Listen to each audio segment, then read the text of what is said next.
This episode offers psychosocial education designed to inspire and motivate our listeners. The information provided does not constitute a therapeutic relationship nor a substitute for professional mental health care. If you are experiencing a mental health crisis, call 911, go to your nearest emergency room, or for listeners in the United States, text 988 for the National Suicide and Crisis Lifeline. Warning, this episode contains brain food that will lead to improved emotional and social intelligence.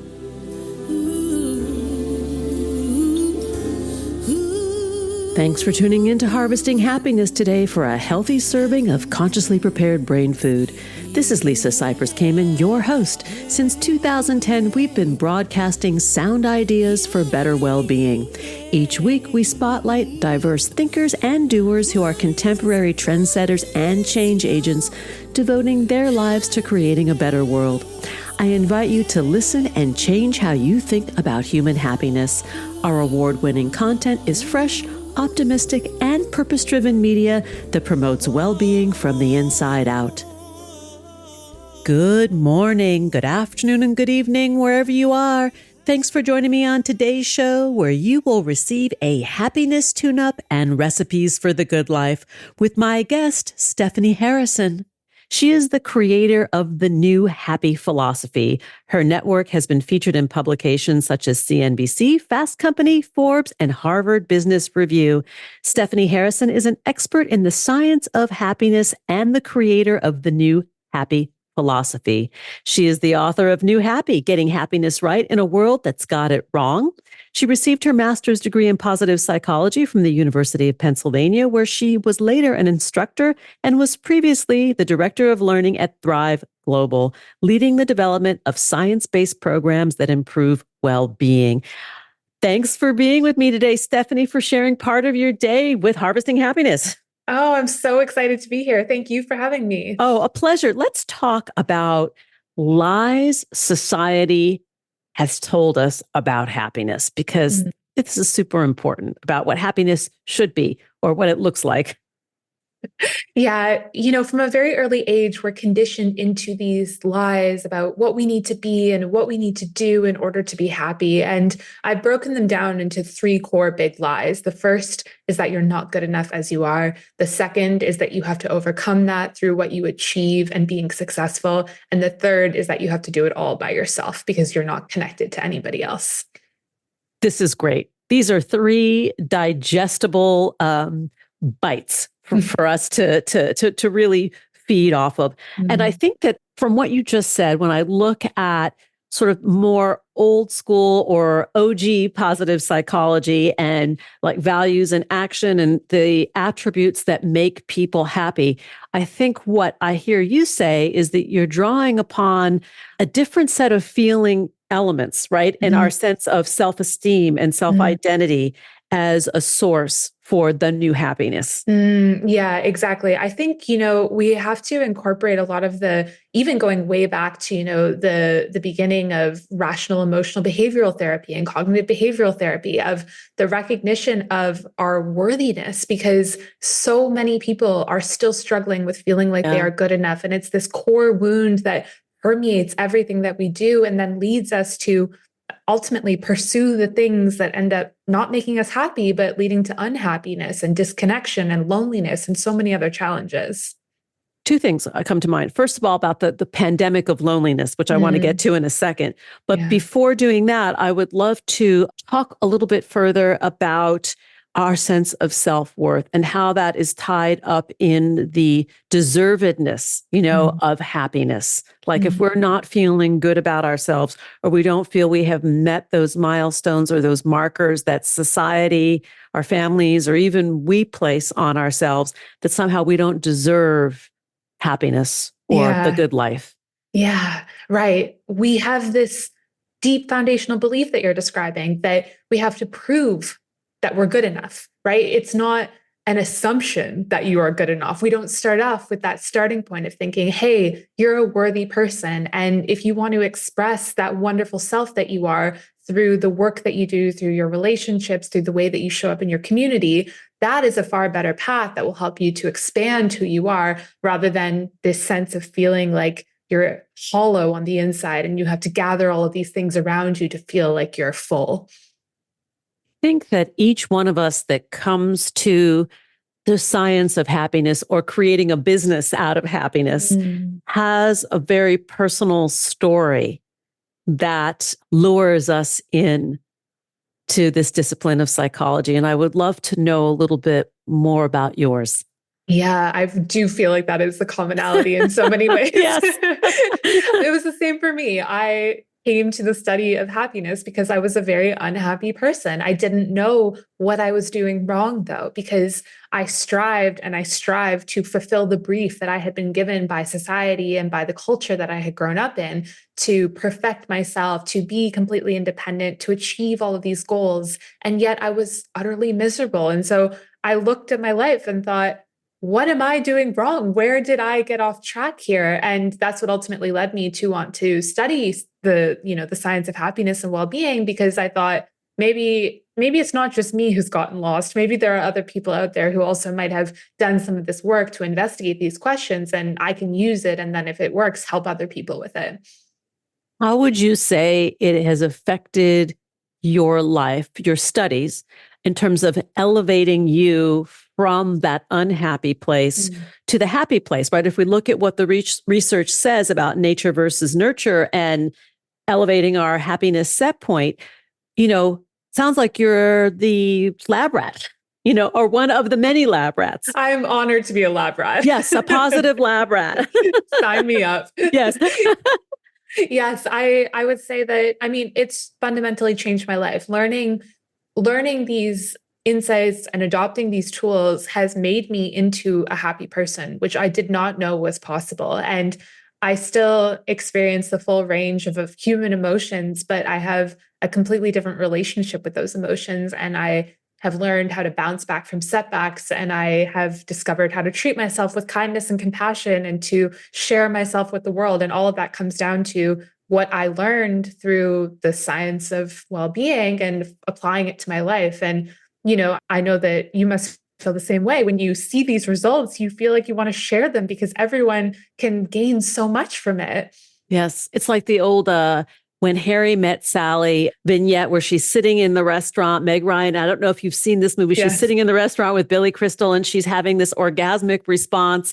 And the little old lady's sitting next to her like, I will have what she's having, Totally. It's kind of the same thing, right? Like it's infectious. It's teachable. There is a roadmap. Yeah. And that doesn't mean that we will become blissfully or Pollyanna-ish in our joy. And I think that that's often what I hear, and my guess is you do as well, about sort of the annoying word happiness. Yeah. Yeah, totally. I have people who say like, oh, happiness, that's totally unrealistic, or that's something that, you can't strive for. And I completely disagree. Happiness is what every person deserves, right? Don't we all deserve to experience well-being and contentment and joy? Everybody does. And the interesting thing in doing this work that we share for many, many years is the understanding that one can go through difficult times. One can even experience trauma and setbacks and still find this place, this happy place, or this acceptance and well-being place, irregardless of those external circumstances. So in other words, we're not minimizing that things go wrong, bad things happen, we will sustain losses, but we have these skills to come back to as like the lifeboat. Yeah, it's so true. And I've personally experienced that as well. Having the entire time that I've been doing this work, really, I've also been going through incredibly hard experiences in my personal life. And yet at the same time, I was able to experience what you're describing, which is something that my younger self never would have imagined would have been possible, because I thought that to be happy, your life had to be perfect and it had to be going exactly the way that you wanted it to. And you had to sort of control and optimize yourself in all of these ways. And it's been such an enlightening and freeing experience to realize that's not true at all. Yeah, some days are just unhappy. Yeah. And if I think we can impart any tools or pearls of wisdom to people about the science of happiness and well-being is that we are not trying to mitigate the extremes of the human experience, right? Yeah, right, We right. can't. Mm, There's no amount of teaching that can eradicate unhappiness. mm. It It's so true. happens. Yeah. And it's okay. Yes, it's okay. And in fact, if we didn't experience those lows, I'm not so sure that we would have possessed the ability or awareness to savor those Mm. good moments. Yeah. Yeah. That's so true, isn't it? It gives you, and I often think about how suffering has also, while I would certainly never choose it or wish it upon anyone, it's also been in many ways what's enabled me to develop a greater sense of compassion for people, to learn more about myself, to be there for people when they are struggling. And so if we were to eliminate that, we would have to find another way to cultivate those human qualities that allow us to be there for one another. And that's ultimately what matters most at the end of the day. Would you be open to talking a little bit about those challenges? Is it Yeah, something you feel like you can share? Because I of find course. when we do, we feel less alone. Like for somebody Yeah. who might be listening, was like, oh, yeah, I'm going through something really hard. Mm. About a year after I graduated from my master's degree at Penn that you mentioned, my partner, who I had only met 10 months prior, suddenly fell sick with a mysterious illness. And we had no idea what it was. We had to take him to over 50 different doctors. Every single one of them said they had no idea. Suddenly he was bedbound, unable to converse with me, unable to speak and communicate. And it went on for years and years and years and years. And he continued to get worse and worse. Just when you thought that it was impossible for a human being to get worse, somehow it would happen. And the entire time, I was his full time caregiver. We had no other family support nearby. I was his medical detective because no doctors could help us. I had to become his advocate. And I was, of course, working full time at a company at the time. And it was such a difficult and traumatic experience. And also, as you said, at the same time, it was the tools that I had from all of this learning that helped me to get through it and to be able to even find moments of beauty and joy and grace and perspective throughout that. And at the end of the day, it's also fundamentally shaped my understanding of happiness. And Mm. so it was an interesting experience navigating those contrasts, right? Of like being someone who is a teacher of happiness and then also seeing how my understanding evolved as I was going through that personal challenge. Yes, life threw you a curveball and Mhm. it was the litmus test, right? Like, Yeah. all right, here you have all of this book knowledge. Yeah. Now what are you going to do with it? Show Right? me that you learned Yes, show it. me that you learned it. The universe said, all right, now you're in the real school of life, my Yeah, dear. exactly. Wow. Well, how has his journey continued?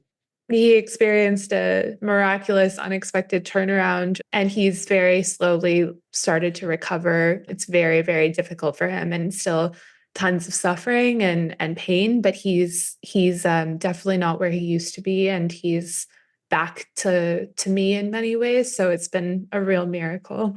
Wow.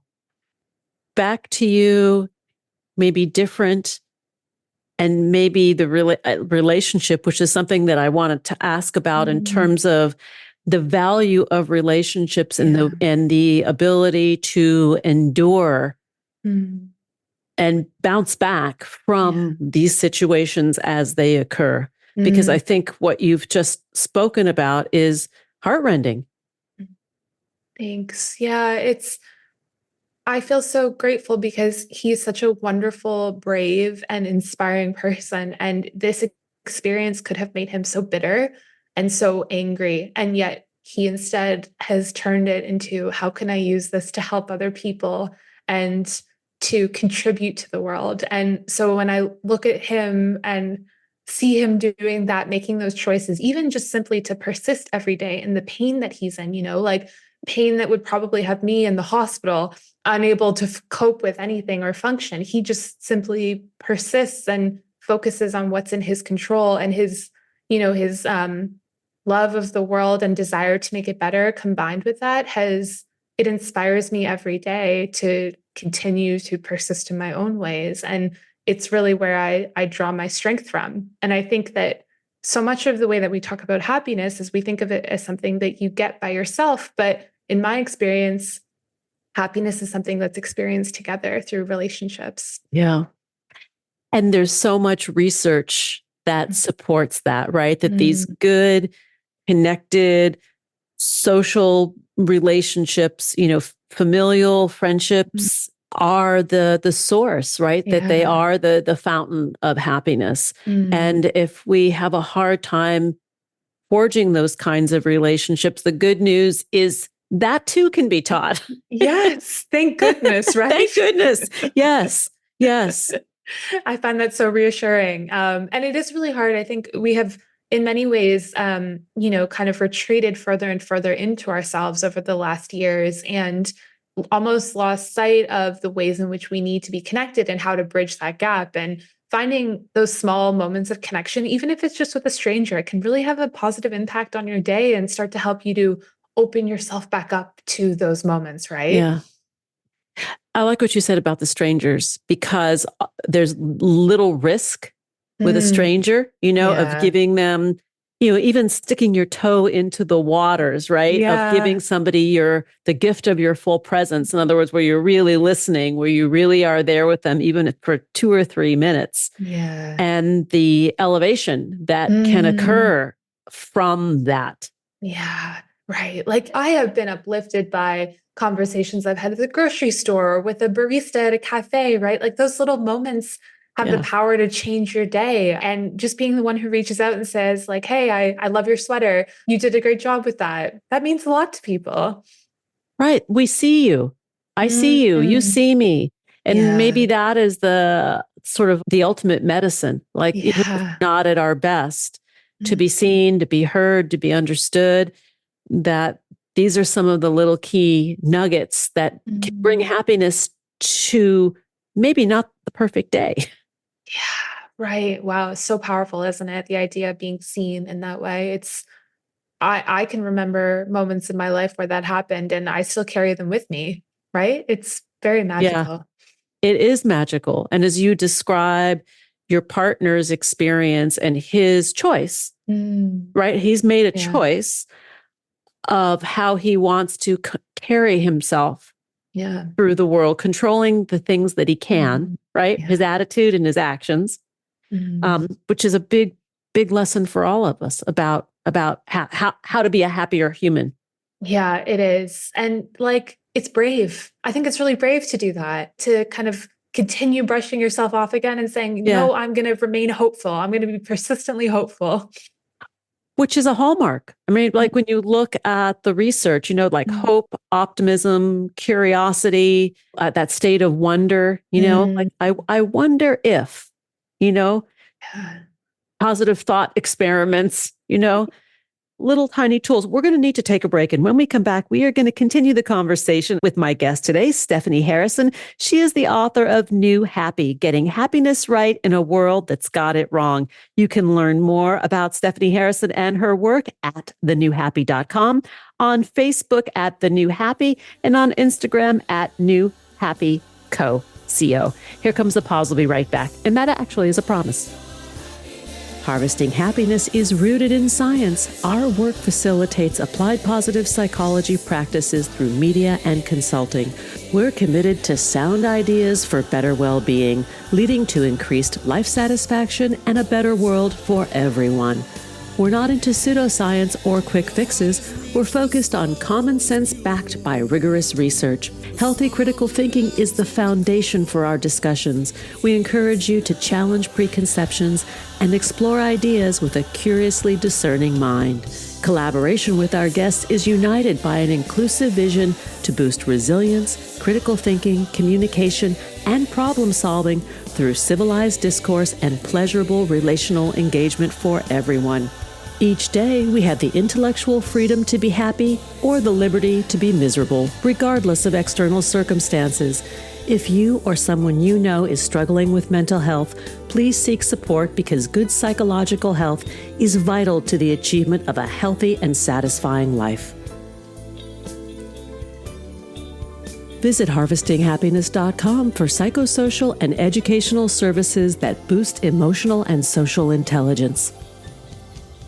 And we're back with Stephanie Harrison, continuing our happiness tune-up and recipes for the good life.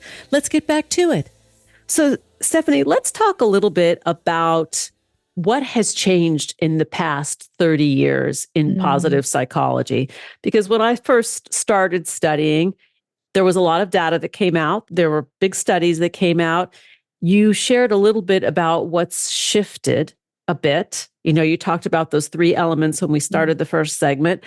I think we have a lot of people today that are in doubt, that are in fear. There's so much uncertainty in the world between war, political stuff, cultural polarization, polarization within families because of different views.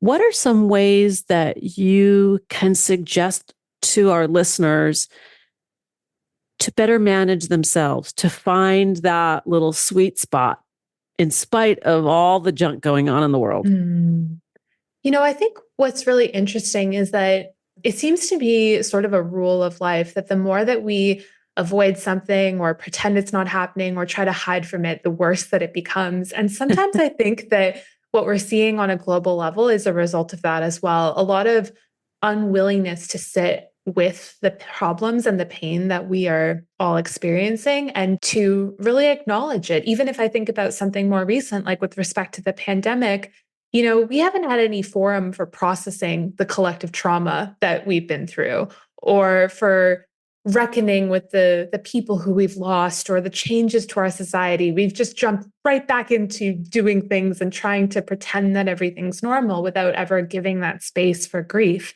And so I think part of living a truly happy life is learning to almost muster that courage and to sit with the discomfort and to ask, what is this? Where is this coming from? What does this have to teach me? What is my role in this? Where can I be useful in terms of helping to address this by sharing of myself in one way or another? And this is the gift of adversity, right? Post-traumatic growth, like what we're able to do with these hardships and find the silver lining in these things that have happened. And I really agree with you about sort of, we had the pandemic, it upended the world, which if you want to look at it from a different perspective, it's the one time in the history of our lifetimes that we had a singular experience that everybody could relate to. So true. Right? Like that never happens, where you could say the whole world like hit pause. Everything we knew of our lives was upended, no matter where we come from, no matter how much we have or don't have. And we survived. Yeah. Not everybody survived. There was so much loss and so much destruction. But maybe taking that for a minute. Yeah, right. Like, and in so many ways, it makes me think like, what are the, as you said, the silver linings of adversity? Like, what are the invitations in these moments to consider how we remake the world in a better way, right? Like, so much of what we have and what we take for granted is just, it's just that way because somebody somewhere decided it should be that way. And the more that we can look with, you know, with open minds and curiosity at the way that things are, we can also start to revisit what would better serve us here. And can we redesign something out of this? And, you know, we're starting to see that with the way that the workplace is evolving and the way that people are, you know, changing where they live. A lot of people moving home to be closer to family or to gather in community with people. There's all of these shifts happening, but I think that even if we could attend to them with a little bit more care and with the, you know the knowing that we can handle whatever is in front of us, it would allow us to move past it even in a more meaningful way. The world got that lesson. Whether we like choose to embrace it or not, the lesson was taught. Right? It's up to us now. Right. It's up to us what we do with that information, which, you know, I think therein lies the challenge, right? When we talk about happiness in the context of our own personal experience and then our responsibility to pay it forward, to be of use to society, to do meaningful work, right? Yeah. To contribute in some way, which the research also supports. Yeah, yeah. If we can find those unique ways that we can serve, then we get to experience joy and we also get to make our world a better place. And isn't that what we all want? Yes. Yes. I'm drinking the Kool-Aid. I mean, let's talk a little bit about your work, your visual art, because it is an integral part of your book, New Happy. And I would love for you to explain its evolution and the application to teaching these concepts. Yeah. When I graduated, I didn't really know how to put my new understanding into practice. I was working full time at another job that wasn't really related. And I ultimately decided that maybe the best way to do it was just start sharing it online with people in ways that they might find interesting. And one of the things that I discovered was that, as we talked about a little bit earlier, people who get in contact with the work of positive psychology get really excited about it, right? It changes them in all these wonderful ways. But unfortunately, that information isn't really accessible to many people. And more than that, there are many people who dismiss it out of hand because they think, oh, not for me, right? They're just not, they don't think that they're interested in it. And so I really wanted to think, how could you reach those people who maybe wouldn't necessarily be picking up a self-help book or a psychology book, but they would be scrolling through Instagram or looking to have some understanding of their well-being. And so I started taking the research and turning the key takeaways and insights into minimalist pieces of art that communicated the ideas. And in many ways, what I hope it does is make these concepts feel really personal, right? And show how they connect with you and how just a simple choice can really positively affect your day in one way or another, and giving people those tools and resources through a different medium. Plus, I would imagine for you, the ability to express yourself through this visual language must be very satisfying, right? Oh, it is. It's so fulfilling. It's so meaningful. It brings me so much joy. And I never expected to do this. I'm not a trained artist or designer. It was just something I stumbled into and taught myself how to do. But it's been a chance for me to, in many ways, practice what I preach in terms of finding a way to give of myself and my skills in a way that helps people. And I truly find so much joy in it. It's such a wonderful privilege and opportunity. Let's talk a little bit about how you are using the New Happy, the philosophy and your platform to serve. I try to help people to see that, those lies that we talked about earlier, they're not going to work for you. They're not going to make you happy. Let's save you the suffering. Like let's avoid it if we can. And to show that if you devote yourself to loving yourself and loving others and loving the world around you, then you will experience greater happiness. You'll have a meaningful life. You'll make a difference in the world. And by helping people to see that there are many small actions that you can take throughout your day, whether that's developing a new skill or being there for a friend who's having a hard time. There are all these small little moments that we can take advantage of that allow us to experience joy and then build towards a happier life in the future. And it's infectious. One thing I learned from, my mentorship is emotions are contagious, right? Positive or negative, right? So the ability to infuse this enthusiasm to the people that we touch every day it's not fairy dust. That's kind of annoying, but it is a positive contagion.